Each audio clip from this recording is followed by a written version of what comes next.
high on a Lombardi line on a Thursday. We start off our week. I know you yesterday, but of course got the playoffs this weekend. How are we feeling today? We feel good. I mean, I think, Femi and I just did the pod, and Femi kept talking about how it's a divisional, it's his favorite weekend, and I agree. It's my favorite weekend, too. It's we should get 4 great games. Who could complain about last weekend, actually? We got great games last weekend, but I think we should get 4 great games, and even though the point spread indicate that there could be a blowout here or there, I think we'll get the teams. If you go back and study the games that have been played prior, the Jacksonville, Kansas City, or the Giant, Philadelphia in the Meadowlands, I think there's elements within those games where you feel like you could win them, or the other team could. So, I feel pretty good about the weekend. I can't wait for it. Yeah, no, divisional weekend is always the best because you're going to get 2 and then 2, and you're mostly going to have 8 teams that you have a lot of respect for. If you take a look at the 8, and we went back to September, there's 2, obviously, that are in the party that we wouldn't have expected. Jacksonville and New York. That's it. Right. I mean, you could make a case for, obviously, Kansas City, Philly, Cincinnati, Buffalo, and Dallas and San Francisco. But there's 2, and there's always 2 that crash the party, and that's Jacksonville and the Giants this year. Yeah. And I mean, last year, when we looked at last year's landscape, right? I mean, the 49ers made it. They were the 6th seed. Now, they were a better 6th seed than I think the Giants are this year, but they made it. The Rams were a 4 seed, right? Yeah. The Bengals were a 4 seed. I mean, the AFC went right to order, 1, 2, 3, 4. The NFC's kind of had that little hiccup because we both know the Bucs were not a good team, and we both know that Minnesota was, for all their credit and deservingly so, a fraudulent in the sense that when you're winning so many close games, then there's an issue that it's great that you win them, but it tells you that the level of distance between you and your opponent isn't as great as it should be.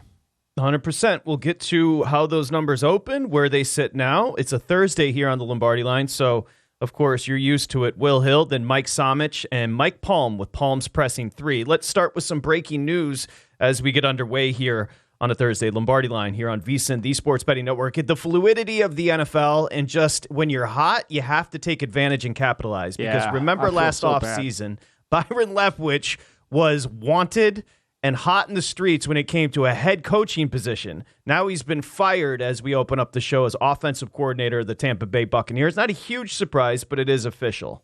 I tell everybody, and I've said this on the podcast, I say it everywhere, is the NFL is about elections, not selections. And when you are electable and you don't run for the race, turns down the Jacksonville job. Think about that now. For all the accolades that Doug Peterson's getting for turning that franchise around, they offered the job to Byron Leftwich. He turned them down because he didn't want to work with Trent Baalke. He wanted a different front office. He wanted to bring in his own front office guy. Okay? You have to understand when you have leverage and when you don't. Now he's out on the street. Will he get another offensive coordinator job this year? I highly doubt it. If you just watch the tape of the way the Bucs offense, we've said it all season. There was no detail, there was no execution, and it starts and ends with the guy calling the plays when he's in charge. When the head coach has kind of just said, okay, you run the offense, and the offense looks as bad as it did, that's a reflection on Leftwich. I must say, I didn't realize that it was an official offer, but I think I remember you saying that. But so he was legitimately, he could have had the Jacksonville job if he wanted. He had the job. He had the job, and it came down to he wanted to bring in a personnel guy with him. He didn't like the setup, and a lot of people didn't like the Baalke setup down there, but the Khan family were committed to it, and so, Peterson took it because, A, it gave him back in. He knew the quarterback, and Peterson isn't one of those guys, I want total control over everything. I mean, he realized that Baalke's good at what he does. We got to figure out a way to work together, which is what Leftwich should have done too. Got to capitalize. What I've learned from working with you for years is how political it is. I mean, I'm sure I knew the political nature of any vocation, but the NFL, I mean, think about it. You just said it at the beginning of your conversation. He is not going to get an offensive coordinator job because that offense was dismal.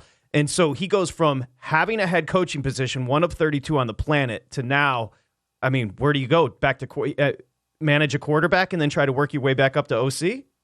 You try to get yourself somebody that will hire you as an offensive coordinator, or try to hire you as a quarterback coach and try to work your way through there. I mean, there's plenty of coordinator jobs open. The problem is his tape's not good. The problem is his tape's not good. I mean, I think Mike LaFleur is going to get a coordinator job. I think Mike LaFleur will get one, even though his tape wasn't good. But Mike LaFleur had a rookie. Mike LaFleur had Mike White that says, I got good tape. Mike LaFleur had Zach Wilson, not a good player. I got bad tape. So he can make an argument. But there's a lot of guys who've gotten fired. Todd Dowling, how do you hire Todd Dowling as your offensive coordinator when you know that really he's got to have Henry to run the ball? How do you hire Leftwich when you watch this offense with the greatest quarterback of all time and you can't get any execution? Now, it's not all Leftwich's fault. The offensive line wasn't very good, but there was no adjustment. There was no, hey, here's where we are. Here's how we have to change it.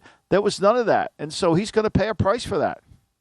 If you're just joining us, Tampa Bay offensive coordinator or former offensive coordinator Byron Leftwich has been fired after 4 seasons. And to further your point, what's interesting about him is he got that Jacksonville offer off of working with Brady, and now he's going to be hindered because he failed with Brady. You see my point? It's almost like Brady elevated him, and now you couldn't get it done with Tom Brady, and the offense started to falter. So it's just, like you said at the beginning of your conversation, it's like you have to take advantage of the timing.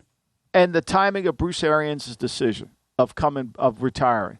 It put Todd Bowles, whatever you think of Todd Bowles as a head coach, it's somewhat not fair to Todd Bowles that he inherited this staff that he had to make go because there was no time for him to make any changes. And he lost his main guy, Mike Caldwell, to the Jacksonville Jaguars because Leftwich turned that job down. Now, I think Caldwell was going with Leftwich anyway. So do you remember when the head coaches in the end? Do you remember? Yeah. You can sing it. Take your time. Yeah. If you're gonna do your best Earth, Wind, and Fire, I'm gonna listen. No, I just saw them New Year's Eve. I know you saw them. Yeah, you can't use that as Millie's gift. By the way, that was like a couple of weeks ago. No, that was. Trust me, we know that. That's a fact. just I know how that works. Remember when a coach getting $5 million was a big deal? Like I remember Steve Mariucci got 5 for 25 with the Lions, and not Steve Mariucci. His tenure with the Lions was one of the worst in the history of the NFL. Like he wasn't even interested in the job. But 5 for 25, so 5-10. What Sean Payton's being the number Sean Payton's being discussed, Michael, is 20 to 25 million per. And so when we talked about Spanos, like there's a couple of guys that can manage this and will do it, and one's in Carolina and Tepper. Yeah. So let's put things in perspective. Okay, so let's talk about how Brendan Staley kept his job. That's the starting point. Okay. And it relates to money. So Staley's on one of these really cheap contracts that were going around, like Nathaniel Hackett's only at $4 million. Nathaniel Hackett, there was a lot of these guys that signed contracts because they became head coaches, but they weren't really paid the market value. It really infuriated some of these agents that represent coaches because they took below market deals. And I think Staley did that as well. So he's on $4 million a year, let's say.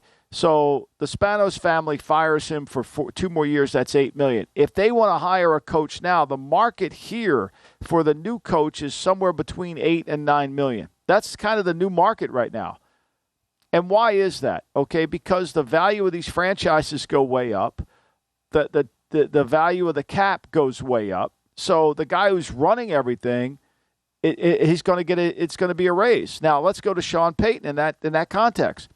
If David Tepper wants to give him complete control over his entire organization, which is probably worth $5 billion today, paying $20 million a year isn't a lot for a guy who's running everything. Right, exactly. It's a lot for us fans, but if we were in the corporate world on Wall Street, if somebody was in charge of a $5 billion company, what I read today in the Wall Street Journal, the guy who was running Disney World and got fired after 3 months. He was making $113,000 a day. You're running a big company. You're making a lot of money. So to pay Sean or to pay Belichick or to pay somebody who's in charge of player personnel, who's in charge of the offense, the defense, everything that involves football, 20 to 25 really isn't a lot. And Tepper, who comes from that business world, probably doesn't see it that way. Now, the thing is, he's got to feel like I'm all in on this guy because if I give him $80 million for 4, or if I give him $100 million for 5, or $125 for 4, I got to be in love with him. As you said, Tepper's not going to blink at that because he looks at it as an organizational thing, not just a head coach. The only question is, does Sean Payton, at his age, does he want to live in Carolina? Like, that's really all it comes down to. If Sean Payton wants it, Tepper will give it to him. But if Sean, like, from what we understand here, and I have friends that cover the Chargers, he likes Los Angeles. So the jobs in Los Angeles aren't open. But does he want to go to Carolina? That would be the question for Sean Payton. Yeah, and what's the price? If you're Mickey Loomis and Tepper calls you up and he says, "Well, I want a 1," I'm not giving you this high 1 I got. Let me trade it down. I'll give you a 1. But let me trade it down. Let me pick up some assets. Go to VSiN.com/subscribe to become a VSiN Pro subscriber today.